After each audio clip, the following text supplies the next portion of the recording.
తిరిగి BCN news కి స్వాగతం. ఎన్నికల ముందు కూటమి నేతలు ఇచ్చిన హామీలు అమలు చేయకపోవడాన్ని ప్రజల్లో ఎండగడుతూ చంద్రబాబు మేనిఫెస్టోను గుర్తు తెస్తూ రీకాలింగ్ చంద్రబాబు మేనిఫెస్టో పేరుతో 5 వారాల బృహత్తర కార్యక్రమం చేపట్టాలని వైసీపీ అధినేత మాజీ ముఖ్యమంత్రి వైఎస్ జగన్మోహన్ రెడ్డి పిలుపునిచ్చారు.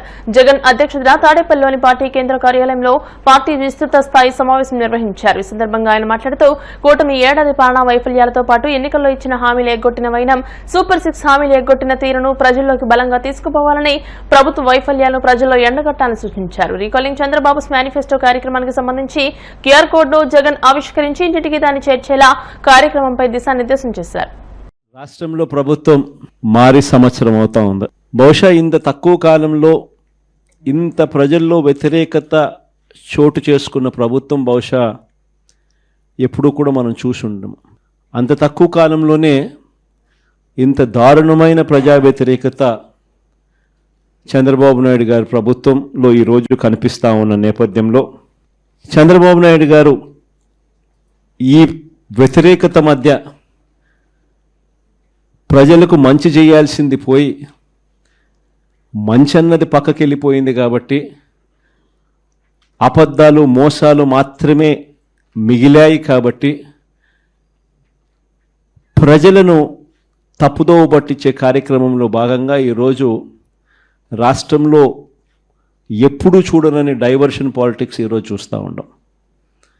ఒకవైపున డైవర్షన్ పాలిటిక్స్ చూస్తూ ఉన్నాం, మరోవైపున అణిచివేత ధోరణి అన్నది ఎవరైనా కూడా ప్రజల సమస్యల మీద ఎవరైనా స్పందిస్తే, ఎవరైనా గట్టిగా అడగడం మొదలెడితే ఆ గొంతును నొక్కడం కోసం ఎప్పుడూ చూడని విధంగా ఈరోజు రెడ్ బుక్ రాజ్యాంగ పరిపాలన ఈరోజు మనం చూస్తూ ఉన్నాం. మన 5 సంవత్సరాల పాలనకు చంద్రబాబు నాయుడు గారి ఇప్పటి పాలనకు మధ్య తేడా అన్నది ప్రస్ఫుటంగా ప్రజలకు అర్థమయ్యేట్టుగా ఈ సంవత్సర కాలంలోనే పాలన చూస్తే ఎవరికైనా కూడా ఇట్టే అర్థమయ్యే పరిస్థితి, వ్యత్యాసం అన్నది ఈరోజు ప్రతి ఒక్కరికి కూడా తేడా తెలుస్తూ ఉంది. 2024 జూన్ నుంచి మీకు ఈ డబ్బులు జమ చేయడం మొదలెడతాము అని బాండ్ ఇచ్చి త్రికరణ శుద్ధితో ఈ మాటలు చెప్పి ఇదన్నీ జరిగినాయి. అసలు మనం ఎందుకు ఓడిపోయినాము అని అంటే, ప్రతి ఇంటికి ఈ మాదిరిగా బాండ్లు ఇచ్చి, ఈ మాదిరిగా మోసం చేసి, ఈ మాదిరిగా వాళ్ళని ప్రలోభాలు పెట్టి ఈ మాదిరిగా చేస్తున్నారు కాబట్టి ఈ మాదిరిగా మనకు ప్రజలు 10% ప్రజలు మోసపోయినారు. ఈరోజు ఈ పరిస్థితి ఏమిటి అని అంటే, ఇవన్నీ కూడా రీకాలింగ్ చంద్రబాబు మేనిఫెస్టో అని ఈ సంవత్సర కాలంలో చంద్రబాబు నాయుడు గారి వల్ల ప్రజలందరూ కూడా డిమాండ్ చేయాలయ్యా, జూన్ 2024 నుంచి మీరు ఇవన్నీ మాకు ఇస్తామని చెప్పినారు. జూన్ 24 నుంచి సంవత్సరం దాటిపోయింది. ఈ సంవత్సర కాలంలో నువ్వు మాకు ఎంత బాకీ ఉన్నావు, మా బాకీ ఉన్న మా డబ్బులు మాకు ఎప్పుడు ఇస్తున్నావు,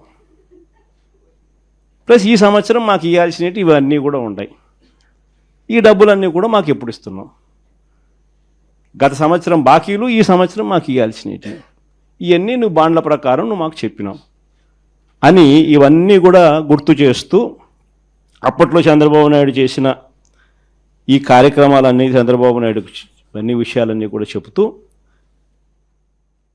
ఇవన్నీ కూడా అడిగే కార్యక్రమాలు చేయాలి. జగన్మోహన్ రెడ్డి చేసే ప్రతి పర్యటన బల నిరూపణ కోసం, జన సమీకరణ కోసమేనని ఏపీసీసీ అధ్యక్షులు వైఎస్ షర్మిల వ్యాఖ్యానించారు. గుంటూరు జిల్లా కాంగ్రెస్ పార్టీ కార్యాలయంలో మీడియాతో మాట్లాడారు. జగన్మోహన్ రెడ్డిపై కేసు పెట్టింది పర్మిషన్ వైలేషన్ కోసమేనని అన్నారు. తన కార్యకర్తకు ప్రమాదం జరిగితే మానవత్వం లేకుండా జగన్మోహన్ రెడ్డి ప్రవర్తించారని ఈ సందర్భంగా ఆమె మండిపడ్డారు. ఏ యాత్రలు చేసినా ఈ మధ్య జన సమీకరణ కోసము, బల ప్రదర్శన కోసమే చేస్తున్నారు. జగన్మోహన్ రెడ్డి గారు అధికారంలో 5 సంవత్సరాలు ఉంటే 5 సంవత్సరాలలో ఏ రోజు జగన్మోహన్ రెడ్డి గారు బయటకు వచ్చింది లేదు, ప్రజల సమస్యల గురించి మాట్లాడింది లేదు, కనుక్కుంది లేదు. పూర్తి మద్యపాన నిషేధం అని చెప్పారు, ఆ మద్యంతోనే ప్రజలను ఉంచారు. ఇలా 1 కాదు 2 కాదు అన్ని రకాలుగా ప్రజలకు అన్యాయాలు చేసి అయినా కూడా 5 సంవత్సరాలు ఎప్పుడూ బయటికి రాలి. ప్రజల దగ్గరికి కాదు కదా, కనీసం వాళ్ళ లీడర్ల దగ్గరికి, వాళ్ళ కార్యకర్తల దగ్గరికే జగన్మోహన్ రెడ్డి గారు ఎప్పుడూ వెళ్ళలేదు. అసలు వాళ్ళకు కూడా అపాయింట్మెంట్ లేవు. ఇప్పుడు జగన్మోహన్ రెడ్డి గారు 2.0 గురించి మాట్లాడుతున్నారు. 1.0 నాశనం చేసిన తర్వాత కనుక వాళ్ళ కార్యకర్తలు నమ్మకం కలిగించుకోవడానికి, లేకపోతే ఆయన బలం ఉందని చూపించుకోవడానికి ఆయన జన సమీకరణ చేస్తే ఈయన పెద్ద నాయకుడు అనేది పర్సెప్షన్ క్రియేట్ చేయడానికే ఈ ప్రయత్నం అంతా, ఈ బల ప్రదర్శన అంతా దీనికోసమే. ప్రతి కార్యక్రమం వాళ్ళు ఎంచుకుంటున్నది కూడా అసలు అక్కడ ఇష్యూ ఉన్నా లేకపోయినా చేయాల్సింది మాత్రం బల ప్రదర్శనే. ఇది ఒకటే సింగిల్ పాయింట్ అజెండాగా నడుస్తుంది. మళ్ళీ చెప్తున్నాం, ఇలాంటి బల ప్రదర్శన కార్యక్రమాల వల్లనే ఈ యాక్సిడెంట్లు జరుగుతున్నాయి. కాబట్టి జగన్మోహన్ రెడ్డి గారు ఇలాంటి బల ప్రదర్శన యాత్రలు చేయకుండా నిషేధించారు. రాష్ట్రంలో కాంగ్రెస్ పార్టీకి పూర్వ వైభవం తీసుకొచ్చి క్షేత్రస్థాయిలో పార్టీని బలోపేతం చేసే దిశగా ఏపీసీసీ అధ్యక్షురాలు వైఎస్ షర్మిల కీలక అడుగులు వేస్తున్నారు. రాష్ట్ర వ్యాప్తంగా అన్ని జిల్లాల్లో కలుపుతూ విస్తృత పర్యటనకు శ్రీకారం చుట్టనున్నారు. ఈ నేపథ్యంలో పశ్చిమ గోదావరి జిల్లా భీమవరంలో ఈ నెల 29వ తారీఖున ఆమె పర్యటించనున్నట్టు ఆ పార్టీ జిల్లా అధ్యక్షులు పాతపాటి హరికుమార్ రాజు భీమవరం జిల్లా కాంగ్రెస్ పార్టీ కార్యాలయంలో జరిగిన మీడియా సమావేశంలో తెలియజేశారు. పార్టీని సంస్థాగతంగా బలోపేతం చేసేందుకు కాంగ్రెస్ పార్టీ కార్యకర్తలు నాయకులతో 29వ తేదీన ఆనందయంలో సర్వసభ్య సమావేశం ఏర్పాటు చేస్తారని, అనంతరం మీడియాతో మాట్లాడతారని తెలియజేశారు. ఈ కార్యక్రమంలో కాంగ్రెస్ పార్టీ జిల్లా ఉపాధ్యక్షులు Yadla Shivaji, general secretary Puchakayala Ratnaraju, secretary Medapati Sagar, Arjun Rao, Penmetsa Ramakrishnaraju తదితరులు పాల్గొన్నారు. ఆంధ్రప్రదేశ్ కాంగ్రెస్ కమిటీ అధ్యక్షురాలైన శ్రీమతి వైఎస్ షర్మిలారెడ్డి గారు ఆంధ్రప్రదేశ్ పర్యటన భాగంగా 29వ తారీఖున ఉదయం 10 గంటలకి భీమవరంలో గల ఆనందగిన్ ఫంక్షన్ హాల్కి రావడం జరుగుతుంది.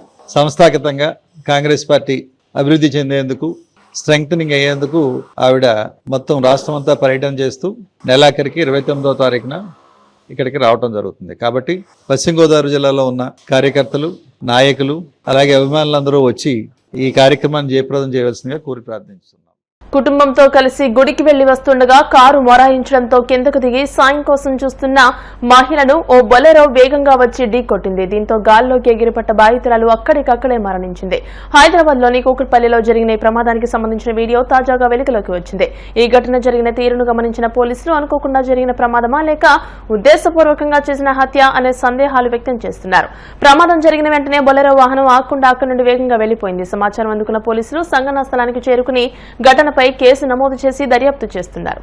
వార్తను ముగించే ముందు ముఖ్యాంశాలు మరోసారి.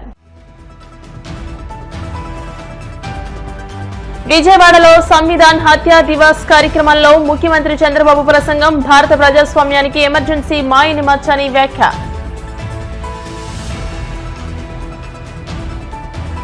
వైసీపీ హయాంలో రాష్ట్రంలో 5 ఏళ్లు అప్రకటిత ఎమర్జెన్సీ నడిచింది.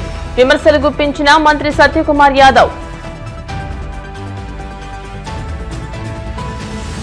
జర్నలిస్టుల సంక్షేమానికి కట్టుబడి ఉన్నామన్న మంత్రి నిమ్మల, అక్రిడేషన్లతో పాటు గత ప్రభుత్వంలో రద్దు చేసిన అన్ని పథకాలను పునరుద్ధరిస్తామని వెల్లడి.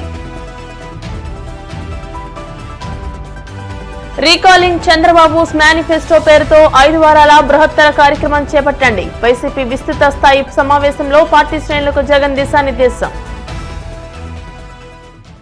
ఈ వార్తలు ఇంతటితో సమాప్తం. మరిన్ని వార్తల కోసం BCN digital YouTube channel, Facebook page ని ఫాలో అవ్వండి. అప్డేటెడ్ వార్తల కోసం ప్లీజ్ సబ్స్క్రైబ్.